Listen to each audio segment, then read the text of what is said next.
Somebody says, do I still think a settlement with Iran is possible? Yes. Yes. I believe that some kind of a positive development that involves Iran as well as larger parts of the Middle East is absolutely possible. Yes. Now, I wouldn't go so far as to say it's likely. I will only say that we've never been closer to a table that's been set with all the right players and all the right situation to get something done that looks like, a more lasting, peaceful situation. We've never been closer. And I wouldn't be surprised if everybody recognizes that. Now, Iran's supreme leader, let's talk about Khashoggi. All right.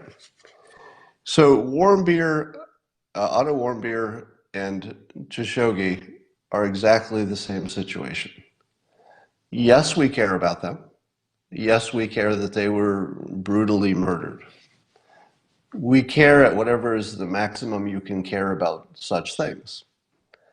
But we live in a big, complicated, ugly world in which you have to look at all the costs of things versus all the benefits of the thing before you decide to move. And there are lots of costs. And if you do it right, there are lots of benefits. The Khashoggi thing is one of the variables.